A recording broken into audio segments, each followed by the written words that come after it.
네, 간밤에 나온 글로벌 이슈들 콕 짚어드리는 시간입니다. 오늘은 어떤 키워드가 주목받았을지 함께 보시겠습니다. 네, 오늘 나온 6가지 키워드고요. 여기서 살펴볼 오늘의 이슈들은요. 네, 우크라이나 그리고 국제유가 이 2가지 소식 함께 전해드리겠습니다. 먼저 첫 번째 소식부터 보시죠. 중국이 러시아에 군사적, 경제적 지원을 할 의향이 있다는 긍정적인 신호를 보냈습니다. 미국 국무부가 유럽과 아시아 동맹국들의 외교 전문을 통해 이같이 알린 건데요. 이 정보가 외교 전문으로 전해지고 또 정부 당국자들에게 직접 전달되면서 중국이 이런 계획을 부인할 것으로 예상된다는 내용도 포함되어 있었습니다. 이렇게 중국의 반응을 미리 예상하면서 공개한 건 허위 정보에 대응하려는 미국 당국자들의 의도적인 전략 중 일부라고 가디언스가 말했습니다. 중국이 언제 군사 지원에 나설지 지원 수준은 어느 정도가 될지는 전문에서 특정되지 않았습니다. 다만 추후에 대면 브리핑을 통해 좀 더 구체적인 내용을 공유할 것으로 예상했습니다. 워싱턴 포스트의 보도도 앞서서 나왔었죠. 러시아가 중국의 군사 장비와 지원을 요청했지만 어떤 종류의 무기를 요청했고 중국의 반응이 어떤지는 알려지지 않았다고 한 바 있습니다.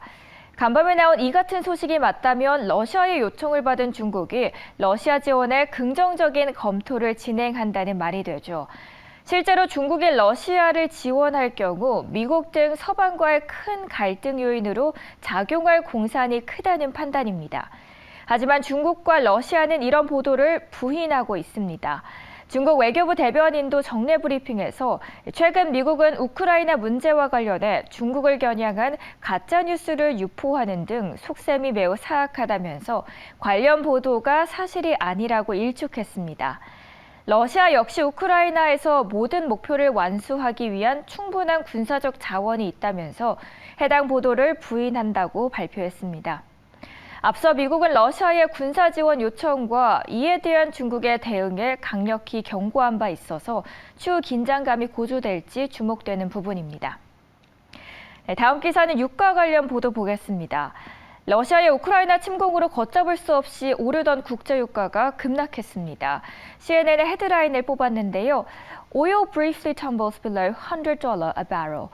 국제유가가 $100 아래까지도 도달했다는 제목입니다. 4월 WTI는 전거래일보다 배럴당 5.8% 내린 103.01달러의 거래를 마쳤고요. 장중 한때는 8% 이상 급락하면서 100달러 선이 무너지기도 했습니다. 지난달 말 배럴당 100달러를 돌파한 데 이어서 최근 배럴당 130달러를 넘었었죠. 그런데 러시아와 우크라이나의 평화회담 재개, 그리고 여기에 중국발 수요 감소, 또 베네수엘라발 공급 증가 가능성까지 시사하는 뉴스가 잇따르면서 진정을 되찾았습니다. 그 이유를 자세히 들여다보겠습니다. 앞서 이날 중국에서는 코로나19의 확산으로 선전시가 전면 봉쇄된 것은 물론 경제 수도인 상하이에서도 준봉쇄 수준으로 방역이 강화됐죠. 이로 인해 애플 공급 업체인 이 대만 폭스콘이 선전 공장 가동을 중단했고요.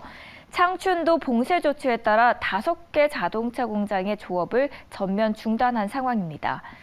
중국의 이러한 봉쇄 조치에 원유 감소가 또 일어날 것이란 전망이 나오면서 유가의 하방 압력을 또 가했다는 분석입니다.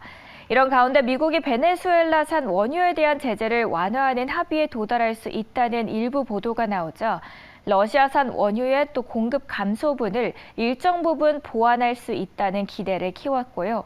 이날 안전자산 선호 현상으로 상승하던 국제 금값도 전쟁 공포가 다시 다소 진정됨에 따라서 하락세를 보였습니다. 네, 키워드 통해서 알아보는 잠든 사이에 나온 따끈한 외신이었습니다.